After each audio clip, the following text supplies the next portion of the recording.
In the desert, Agents Stipe and Lubinsky visit a Mexican couple. After scanning their home for any possible danger, they try to talk to the husband, who only keeps repeating the word rebirth. He gives the agents his rosary but doesn't answer any questions. His wife says he used to be blind yet he isn't anymore. Then she takes them to the spot where something fell from the sky and started all this. Meanwhile, mechanic David is visiting the grave of his dead wife, telling her that their daughter will be visiting soon. Afterward he goes to work, and while driving he listens to the news to know the state of the ongoing war. At the garage, the mechanics are doing nothing because the current economic crisis means they barely have any clients. David doesn't want to give up, but his boss announces it's over. Suddenly veteran Zach shows up looking for a job and David has to turn him down. That night David goes to the bar and hears some edgy man insult the American military. Zach gets irritated and calls him out, so the guy just takes Zach's drink and follows him outside. Knowing that the man plays dirty, David follows them out and discovers Zach been surrounded by a whole gang. Two guys hold him while the edgy man beats him up.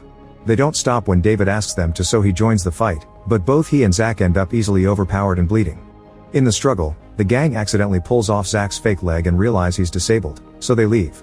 David gives Zach his leg back and offers a ride. After a tense conversation, Zach is dropped at the rehab center where he lives. Then David goes home and realizes he's late for his own birthday. His daughter Annabelle has been waiting with cake, but she also has bad news. She was forced to drop out of college because David's last 2 payments didn't go through. David promises to get the money soon, but Annabelle doesn't want him to overwork and ends the conversation with an engraved watch as a gift. David wants to drink to forget, but there's no more alcohol in the house. He leaves in the car to buy more and he's shocked to see a fiery ball in the sky quickly falling toward the road. David tries to move the car away only to end up falling off the road into a forest ditch, landing upside down. After a few minutes, a bleeding David regains consciousness and sees someone walking nearby. Ignoring his pain, he starts following the woman, who whispers his name in a familiar voice. However, the wounds are too much and David keeps on falling. The next morning Annabelle discovers her father isn't back and gets worried when he doesn't answer his phone. She calls the police, but they tell her 24 hours must pass to consider it a missing person. Next she stops at the garage, but they haven't seen him either.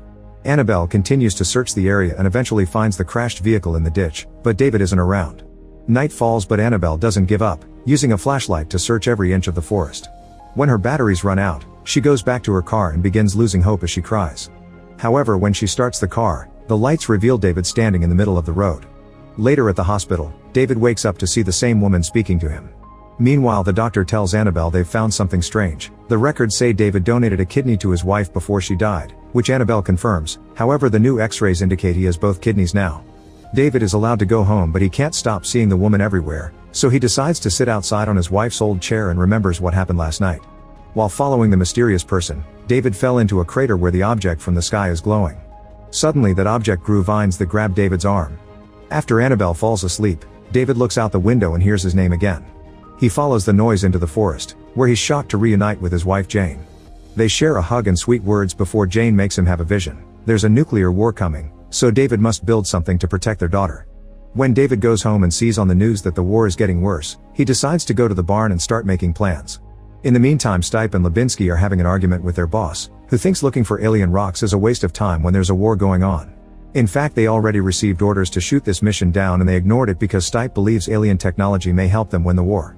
Afterward, the agents go to the lab and receive bad news. The specimen they brought from the desert is dead. It seems these aliens can't survive under strong heat. Desperate for clues, Stipe orders the doctor to open the Mexican man up and Lubinsky to inform the wife that her husband died of a cardiac arrest. The next day Annabelle keeps crying while watching family videos at home. David retrieves Jane's old truck and drives to the rehab center to offer Zach a job. Both men go to the forest and David leaves Zach in charge of the winch before going to the crater. To his surprise, grass has started to grow around the alien object. He connects the winch to it to drag it out and Zach helps him get it on the back of the track, needing the strength of 2 men to lift it. Suddenly Zach pulls his hand back because he felt something weird. When David returns home, he spends the whole day in the barn building and planning, which is noticed by his daughter. In the evening, David finally enters the house and discovers Annabelle has gone through her mother's things. She intends to put half in the barn and send the other half to charity, hoping this could help them get a fresh start. However, David disagrees, saying they don't need to pretend Jane isn't there to move on. Meanwhile, at the rehab center, Zach feels something strange and checks his leg stump, only to discover a weird protuberance growing on it. The next day, Zach and his fellow veterans join an anti-war protest in front of an army office.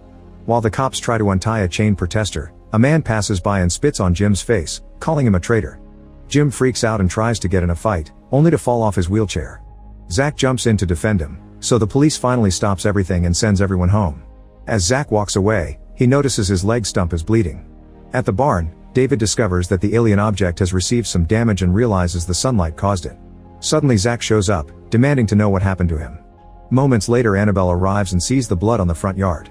Panicking, she rushes inside and finds her father tending Zach on the couch. She thinks they should take him to the hospital, but David refuses and uncovers Zach's lap, revealing his leg is slowly regrowing just like David's kidney. This confirms the alien object has healing powers. David tells Annabelle to take care of Zach and goes away in the truck. In the evening, the agents hear rumors about the alien object that fell at David's city.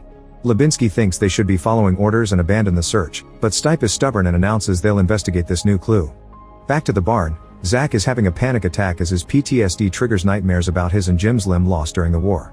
Annabelle helps him calm down so he can rest. At that moment David comes back with 2 tanks of cooling gas and announces they're taking Zach to the barn.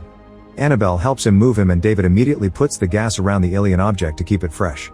Next they sit Zach next to it and the object immediately puts its vines around his arm, causing the leg to finish growing in seconds. Annabelle steps away from a curious vine reaching for her and passes out at the nasty sight of the leg. While unconscious, Annabelle dreams of being alone with her mother when she died. She wakes up in the morning and discovers Zach walking outside with 2 perfectly good legs. He can't believe what's happening and he's absolutely delighted. Then Annabelle and Zach join David at the barn, where he's finished designing a bunker-like capsule for protection against an unstoppable tragedy. Annabelle thinks her dad is starting to lose it, but he swears she can trust him. Afterward David goes to see his friend Tony at the junkyard, but he only buys a small piece of metal. Then they go to the bar and David tricks Tony into drinking until he passes out. He leaves Tony in his car before taking his keys, which he uses to enter the junkyard with Zach and steal all the materials they need for the capsule. They even take a full mixer truck. Everything is taken to an abandoned factory where they can work in secret. While they drive through the forest road, they see the agents searching the area. The next morning Tony wakes up and finds the keys in his pocket as usual. In the forest, the agents find the crater but there's only a small alien sample in it. The local sheriff tells them to find David, explaining he crashed here a few nights ago but didn't get a single scratch.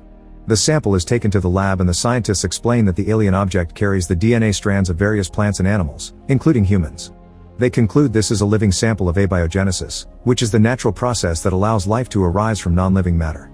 It precedes evolution, it's just outright creation. At the factory David and Zach work hard on the capsule, which they make using the cement mixer and protect it with steel. They put the alien object inside to keep it safe.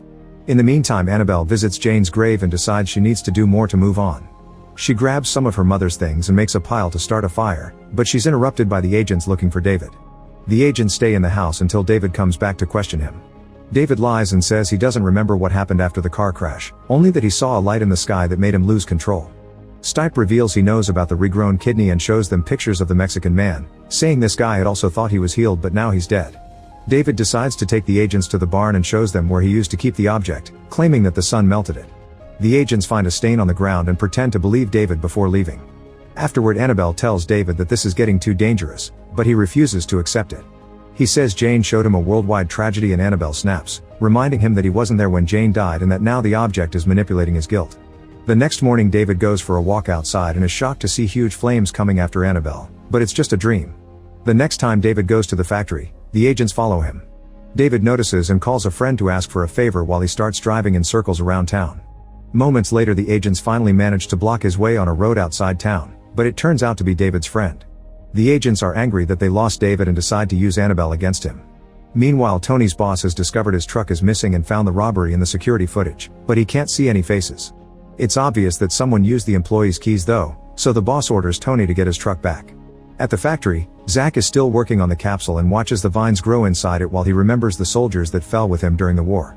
When he goes home, Annabelle is there because she needs someone to talk to and shares how David stopped visiting Jane after the transplant failed. He was obsessed with working so he could pay the treatments, and now she's worried that he may be losing his mind again. Zach promises to protect David before introducing Annabelle to Jim so they can explain there's a cure. Jim doesn't believe him, so Zach has to show him his regrown leg. Still believing it's a trick, Jimmy turns down the offer even though he's missing multiple limbs. On their way out, Zach and Annabelle are cornered by the agents. At the factory, David is visited by Tony, who found him because they used to play there together as kids. He freaks out when he sees all the stolen goods and refuses to lose his job over this, so he tries to call the police. David panics and jumps on Tony to try to take his phone, so Tony quickly retaliates by punching him. A desperate David kicks him off and Tony crashes against the table before falling unconscious. However, when David takes a closer look, he's devastated to discover Tony hit his head and now he's dead. Hearing Jane's voice, David burns the body. Then he checks inside the capsule and discovers the vines have spread all over the walls, creating a living tissue. Suddenly he has a vision of himself dancing with Jane and admits what he did, saying he isn't worthy of salvation. Jane explains that it was never meant for him, the capsule is for Annabelle and Zach. At home, the agents are keeping Annabelle and Zach in handcuffs. The news keeps showing the state of the war, which has escalated into nuclear threats. Stipe tries using pretty words to make them talk, however both of them stay silent and don't fall for his bait. Then Stipe grabs a fire poker and starts hitting Zach on his new leg. Annabelle tries to stop him, but she's easily pushed off. As Stipe begins to beat Zach up, David comes back and carefully sneaks around his house. He finds the pile of things Annabelle left earlier and finishes covering it with gas to set it on fire. The guards by the entrance inform the agents in the house and Stipe sends Lubinsky out to investigate, guessing this David's doing. Since Lubinsky takes the other two agents with him, now David can sneak into the house and threaten Stipe with his gun. He forces him to drop the handcuff keys and turn around, allowing Annabelle to hit him on the head with the poker to knock him out. After taking Stipe's gun and getting rid of the handcuffs, the trio escapes through the window. At that moment Lubinsky comes back and hands Stipe his rifle, which he uses to specifically shoot Annabelle on a non-lethal spot. The guys shoot back and hurt Stipe before running to the car to escape. This is Stipe's plan. He knows David will want to heal Annabelle, so he and Lubinsky immediately start following them. Lubinsky thinks they've crossed a line, but Stipe claims everything is fair to stop a nuclear war. During the trip, Annabelle tells David that Jane needs him and is waiting for him, causing David to have a breakdown. As soon as they make it to the factory, David puts Annabelle inside the capsule, yet no healing happens and he loses his mind again. Thinking he worked for nothing and hearing the agents outside, David starts throwing gas at the capsule and takes out his lighter, unaware that the vines are finally reaching out to Annabelle. At that moment the agents come in and ask him not to do it. David refuses to put the flame out, however he's interrupted by a healed Annabelle poking her head out. Now David does close his lighter, only for Stipe to shoot him down. Lubinsky finally snaps and tries to stop his partner from causing more damage, but Stipe easily pushes him off. Two other agents try to sneak around the machine, so Zach shoots one in the head before getting stuck in a gunfight with the other. Stipe tries to join him, only for Lubinsky to shoot him in the shoulder. After a few shots Zach manages to bring the other agent down, however his shoulder also gets hurt. Suddenly an earthquake hits the area and a bright light appears in the distance. The first nuclear bombs are falling, and it'll only escalate from now on. People all over the country come out of their homes to watch the explosion except for Jim, who used his medicine to self-delete as soon as he saw the news. In the factory, David tells Zach to take care of Annabelle before making him enter the capsule. Then he apologizes to his daughter for leaving her and presses a button to seal the capsule up. As more explosions can be heard in the distance, Stipe begs David to open the capsule, but he claims he can't. At that moment the alien object starts filling the capsule with water. Annabelle and Zach at first panic, but as the water completely covers them, the object releases flakes that freeze the liquid and put the duo in cryogenic sleep. At the same time David dies and sees Jane welcoming him to the other life. All over the world, nuclear bombs continue to go off. Eventually the capsule opens up and Annabelle and Zach awaken. Plants have grown over it and its metal is rusted, but outside the place is nothing but ruins. It seems centuries have passed.